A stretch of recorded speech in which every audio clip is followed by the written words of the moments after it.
Bonjour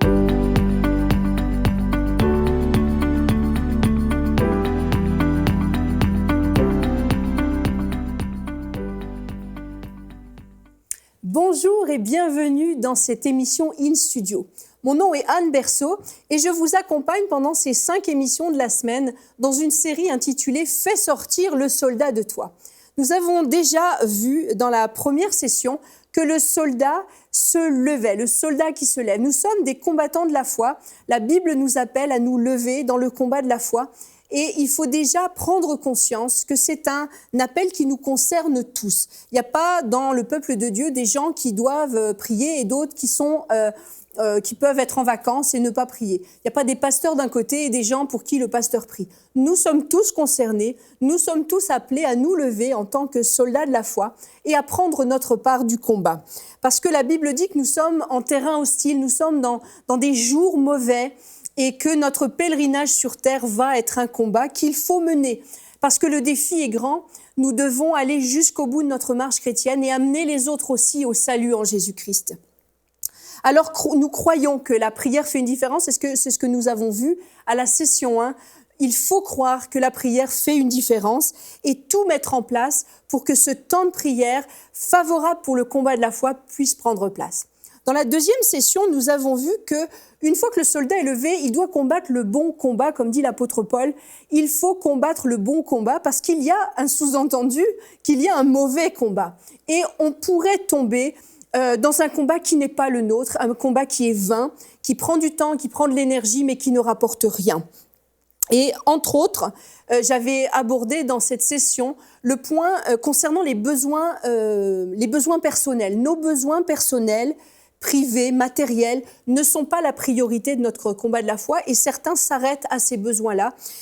Notre combat, quand on est un soldat de l'armée de Dieu, un soldat combattant pour Christ, notre souci, c'est l'intérêt général et nos batailles sont celles qui concernent les défis du royaume, les défis de l'Église, les besoins de l'Église de Christ d'une manière générale.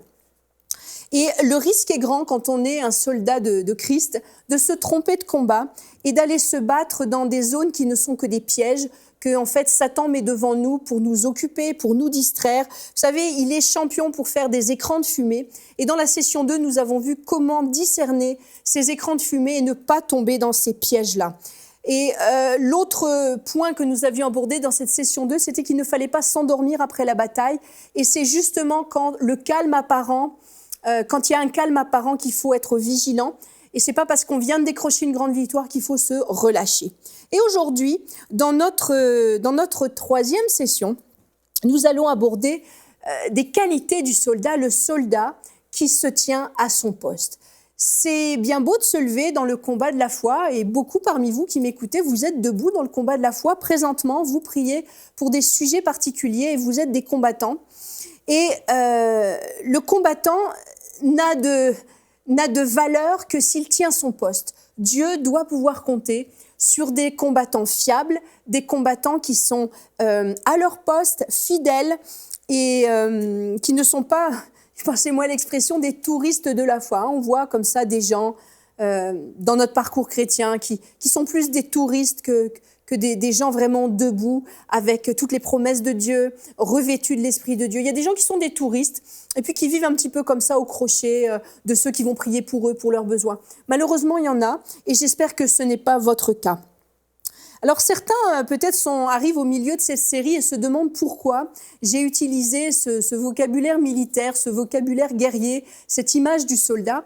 Mais si vous vous êtes un peu intéressé à la vie militaire, vous êtes peut-être un militaire vous-même, vous verrez que la vie du soldat séculier est parlante pour nous chrétiens quand nous sommes engagés dans le combat de la foi. Et le soldat séculier a des caractéristiques qui nous parlent aussi pour notre propre combat spirituel. Le premier critère que je vois chez un soldat, c'est qu'il a un fort sentiment d'appartenance. Un soldat qui se bat sans avoir de sentiment d'appartenance, c'est un mercenaire. Il y en a comme ça qui partent dans des pays en guerre, mais comme ça en mercenaires, pour leur compte personnel, et ils se font payer pour se battre pour une autre armée, pour un autre peuple. Non, le soldat, le vrai soldat, est quelqu'un qui a un sentiment d'appartenance très fort. Il se bat pour son pays, il se bat pour sa région, il se bat pour son gouvernement. Et normalement, le patriotisme est une valeur qui est très élevée chez les soldats. Il faut être motivé pour aller risquer sa vie. Et quand un soldat part en guerre, il faut qu'il ait dans le cœur un attachement à son pays et à ses semblables. La deuxième chose que je vois chez le soldat séculier et qui nous parle aussi à nous chrétiens, soldats de la foi, c'est qu'il est courageux. C'est justement quand les ennemis sont nombreux qu'il y va. Il ne se cache pas, mais il se lève. Il se lève, il est courageux et il va au combat. Vous savez, il n'y a pas de place dans les armées pour des déserteurs, il n'y a pas de place pour des gens pas courageux. Peut-être vous avez déjà vu des reportages ou des films sur les 2 guerres mondiales.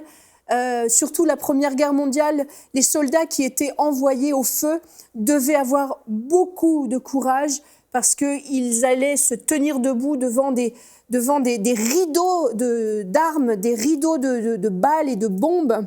Mon grand-père a fait la guerre de 14 et il est arrivé à 17 ans sur les champs de bataille et il me disait, c'était un homme très courageux, il me disait à quel point ces jeunes hommes avaient besoin de cœur au ventre pour se lever, pour aller combattre. Et un soldat est un homme courageux, une femme courageuse qui se lève pour aller combattre. Un autre critère que j'ai vu chez le soldat séculier qui nous parle pour notre combat de la foi, c'est qu'il est bien formé et entraîné. On ne s'improvise pas soldat. Et toute notre vie chrétienne, on va se former, on va comme le soldat séculier, s'entraîner pour tenir ferme dans le combat de la foi. Le soldat séculier est aussi loyal envers ses frères d'armes. Et ça aussi, c'est un point qui nous parle en tant que chrétien, en tant que combattant de la foi. Vous savez, quand on fait partie d'un commando, il n'y a pas de place pour les discordes, les petites disputes, les petites affaires, les petites divisions. Un commando doit être soudé.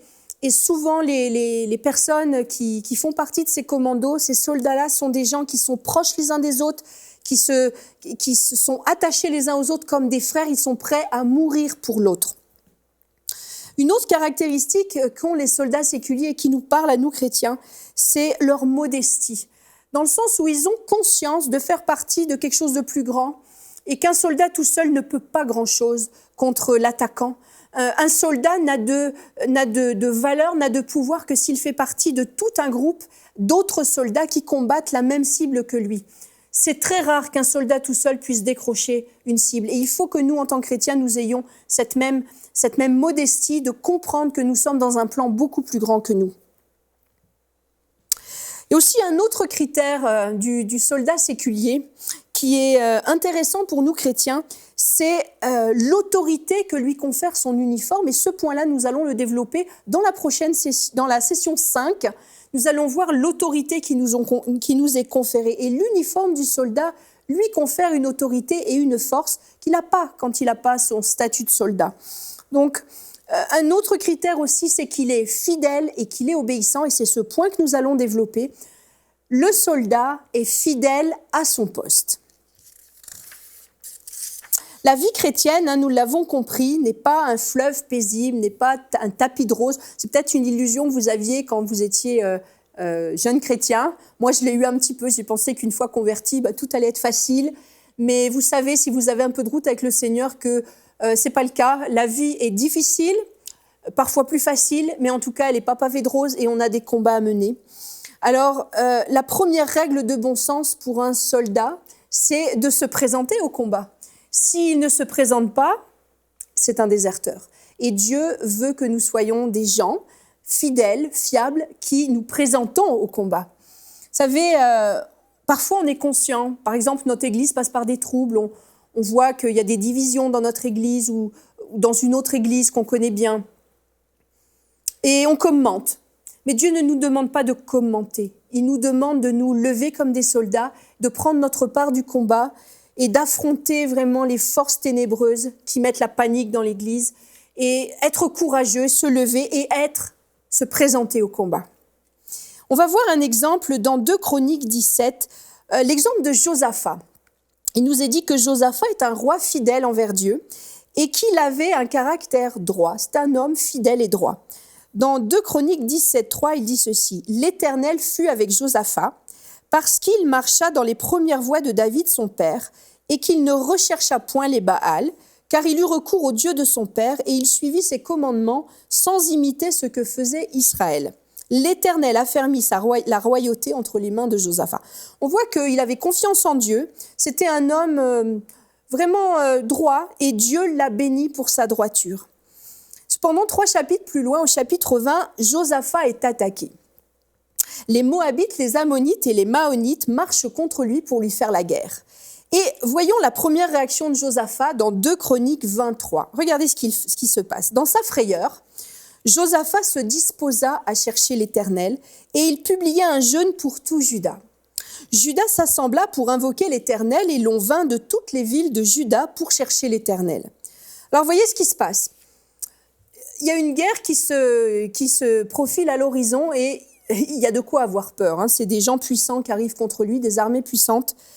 Alors il demande au peuple, il demande à tout le monde de venir jeûner et il convoque une réunion de prière. Un peu plus loin, au verset 12, il prie.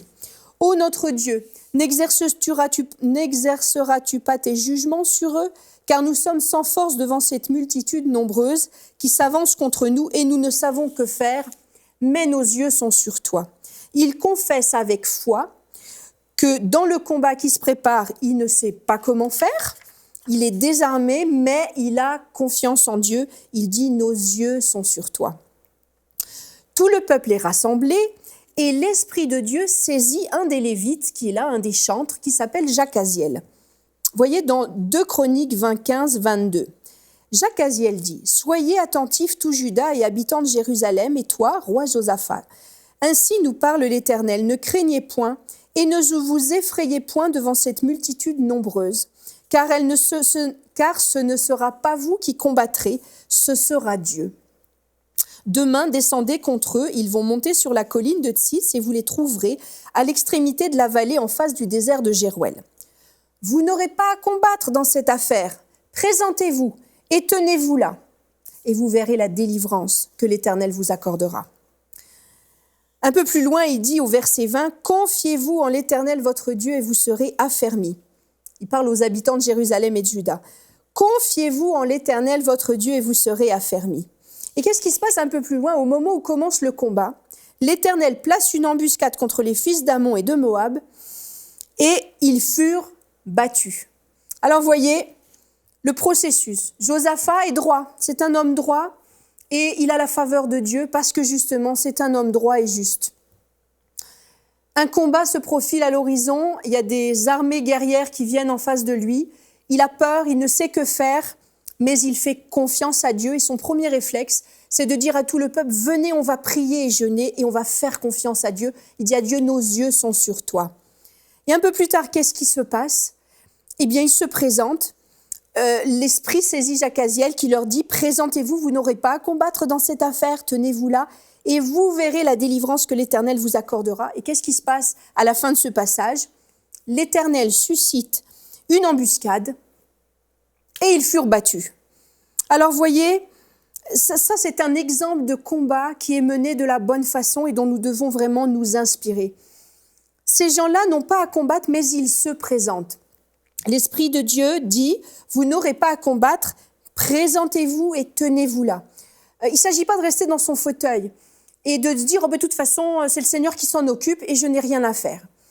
Si le soldat, le combattant de la foi, doit déjà répondre à l'appel en disant « je suis là » et se présenter au combat. Même si l'Éternel fait tout le travail, au moins présentez-vous.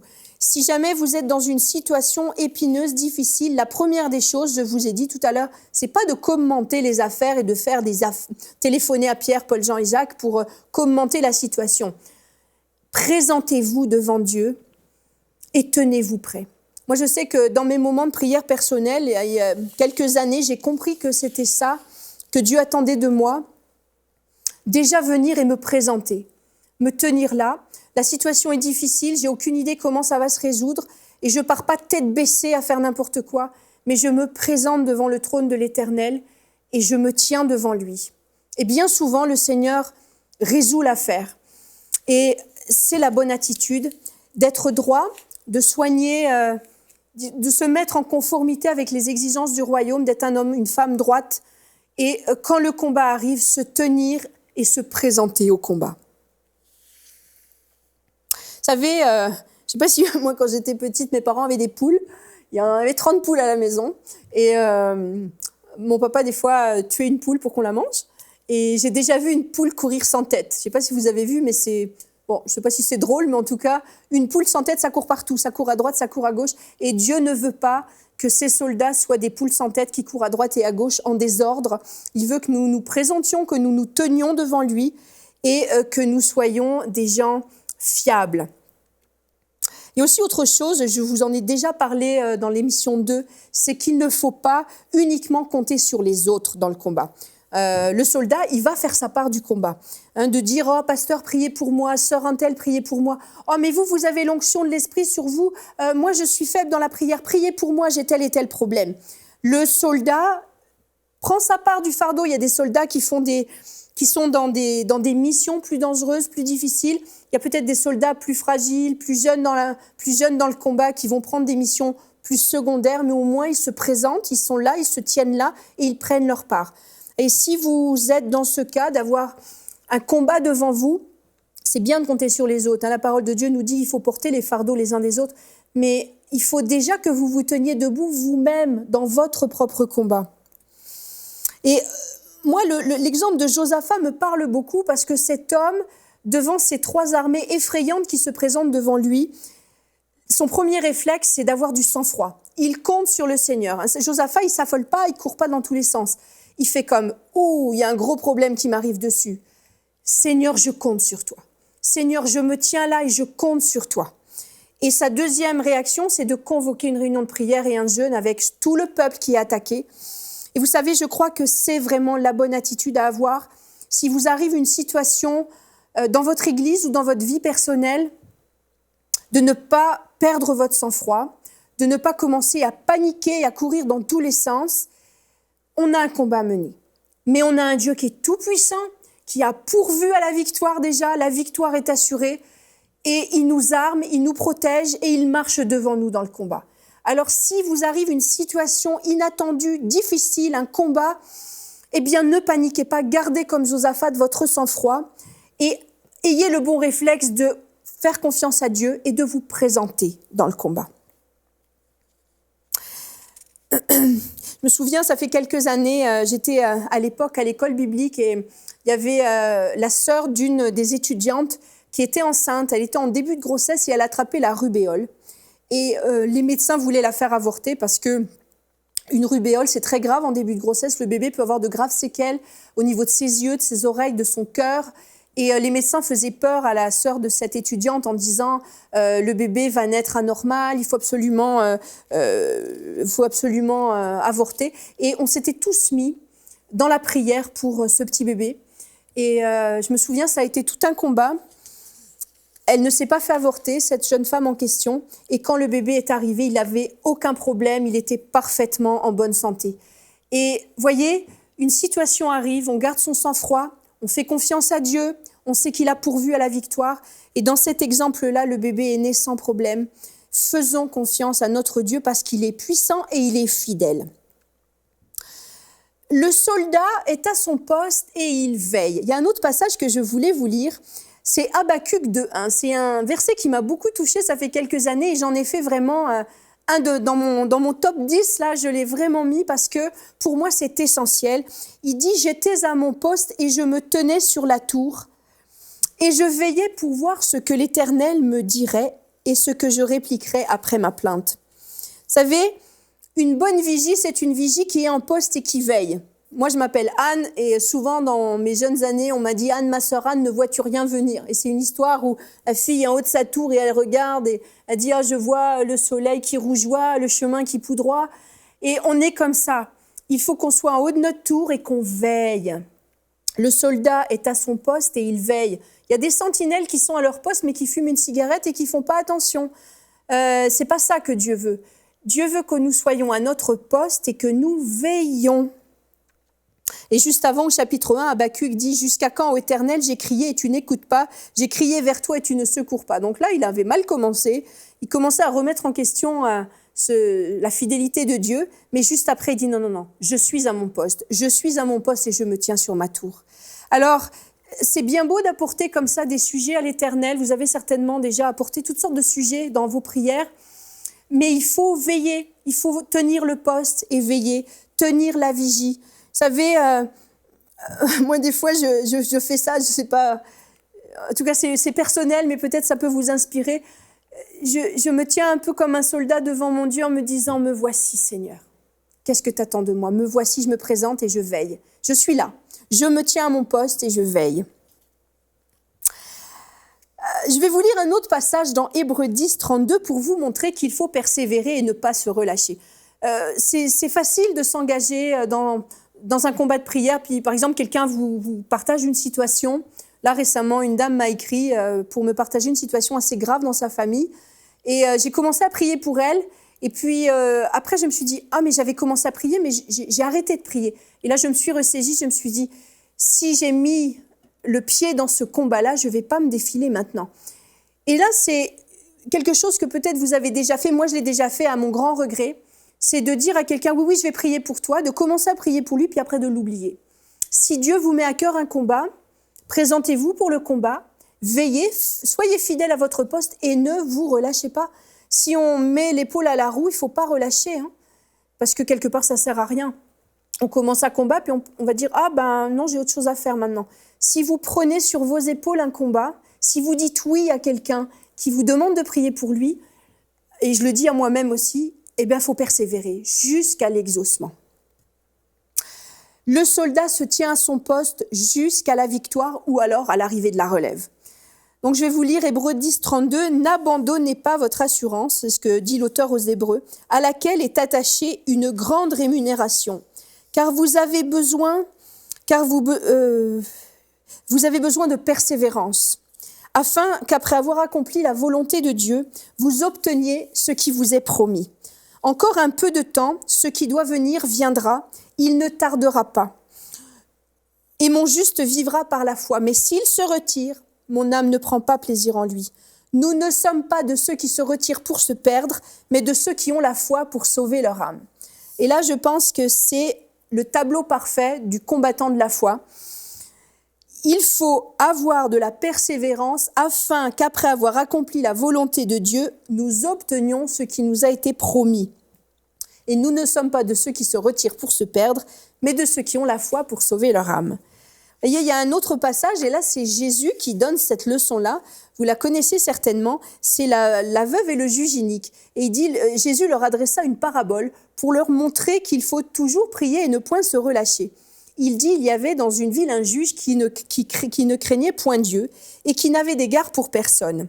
Il y avait aussi dans cette ville une veuve qui venait lui dire « Fais-moi justice de ma partie adverse ». Pendant longtemps, il refusa, mais ensuite il dit en lui-même « Quoique je ne craigne point Dieu et que je n'ai point égard à personne, néanmoins, parce que cette veuve m'importune, je lui ferai justice, afin qu'elle ne vienne pas sans cesse me rompre la tête. » Le Seigneur ajouta « Entendez ce que dit le juge inique. Et Dieu ne fera-t-il pas justice à ses élus, qui crient à lui jour et nuit? Tardera-t-il à leur égard? Je vous le dis, il leur fera promptement justice. Mais quand le Fils de l'homme viendra, trouvera-t-il la foi sur la terre? Vous savez, beaucoup de victoires ne sont jamais arrivées parce qu'on n'a pas persévéré. Quelquefois, vous avez peut-être entendu cette illustration que la prière, c'est comme défoncer une porte ou un mur, et on cogne, et on cogne, et on cogne, et on cogne, et le trou se fait petit à petit. Mais si on ne persévère pas, la paroi ne s'abattra pas, la porte ne s'ouvrira pas. Et quelquefois, malheureusement, la victoire n'a pas été obtenue parce qu'on n'a pas persévéré et qu'on a lâché prise avant la victoire. Et peut-être que c'est votre cas, vous avez prié pendant des années pour quelque chose, puis au bout d'un moment, vous avez dit « Dieu ne répond pas, il ne se passe rien, ben, je laisse tomber, tant pis ». Eh bien, tant pis, c'est la plus horrible chose à dire quand on est un soldat. On ne lâche pas le morceau tant qu'on n'a pas eu la victoire. Parce que la victoire nous est assurée. Et Dieu nous a fait des promesses que ce que nous demanderons en son nom, il faut croire que nous l'avons reçu. Et je vous encourage, s'il y a un sujet de prière qui vous tenait à cœur et que vous avez laissé tomber parce que vous ne voyez rien venir, revenez-y et tenez le poste.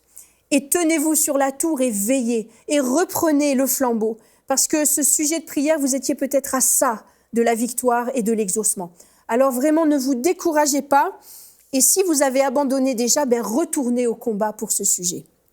Je me souviens d'un pasteur, un de mes amis pasteurs, qui pendant comme ça des années a prié pour sa famille inconvertie, ses oncles, ses tantes, ses parents, ses grands-parents. Des années, il ne voyait rien venir. À un moment donné, il s'est un peu lassé. Puis il s'est repris et il est retombé dans ce combat-là pour prier pour eux. Et un jour, il s'est rendu compte que tous, même ceux dont il avait plus de nouvelles, s'étaient convertis. Donc ne vous relâchez pas, parce que l'Éternel a promis que nous serons vainqueurs dans ces combats-là. Alors en conclusion, il faut se présenter pour le combat. Ça ne sert à rien de se lever si on ne se présente pas et qu'on ne tient pas son poste que Dieu nous a assigné. Il faut se présenter avec foi en s'attendant à l'Éternel. Il a promis qu'il nous exaucerait, alors on se tient jusqu'à la victoire. La victoire nous est assurée. Il faut veiller et être alerte et ne pas s'endormir. La persévérance, c'est un atout du soldat. Et vraiment, c'est ma prière pour vous que vous soyez persévérants et que vous ne lâchiez jamais jusqu'à l'exaucement. Alors, si vous le permettez, on va prier ensemble. Et vraiment, ma prière, c'est que vous n'abandonniez pas vos combats et que s'il y en a quelques-uns que vous avez déjà abandonnés, que vous y retourniez, que vous ne lâchiez pas le morceau jusqu'à l'exaucement. Seigneur éternel, tu nous as fait des promesses que si nous cherchions ta face, que nous te faisions confiance, tu combattrais pour nous, que nous avions juste à nous tenir là et que tu combattrais pour nous. Et ma prière, Seigneur, vraiment aujourd'hui, c'est pour ces gens qui nous regardent et pour moi-même, que nous ne nous relâchions pas dans les combats, que nous ne lâchions pas prise tant que l'exaucement n'est pas arrivé. Donne-nous, Seigneur, cette persévérance peut-être qui nous manque dans les combats. Fais de nous des soldats persévérants jusqu'à l'exaucement, jusqu'à la victoire. Seigneur, nous avons l'assurance de la victoire. Tu as tout payé à la croix pour nous. Alors c'est en marche vers cette victoire que nous sommes. Nous voulons nous tenir à notre poste. Nous voulons être persévérants et que nous tous ensemble, nous fassions, Seigneur, ta joie de Père parce que tu nous verras soldats fidèles et fiables. Le Seigneur est fidèle, vous savez, et on a toujours des progrès à faire. On commence le combat, on s'entraîne, on fait des maladresses. Et vraiment, je veux vous encourager à mettre en application ce que nous développons dans ces sessions. Ça fera de vous un soldat fort, un soldat pugnace, un soldat solide et un soldat, vous savez, là, comme ces roquets qui tiennent le mollet et qui lâchent pas. Eh bien, moi, quand je suis dans la prière, je lâche pas le mollet tant que j'ai pas eu l'exaucement. Et ma prière, c'est vraiment que vous soyez comme ça, un soldat pugnace et tenace, parce que la victoire nous est assurée. Alors demain, nous continuons. Nous avons encore 2 sessions pour devenir des combattants solides. Et demain, nous verrons le soldat vertueux. Nous allons développer les qualités essentielles du combattant. Et nous allons aller plus profond dans ce qui fait de nous un soldat fidèle, un soldat combattant pour l'armée de Christ. Alors, repassez dans vos cœurs, reprenez des notes peut-être, revenez en arrière et mettez en application ce que nous partageons ensemble. À demain!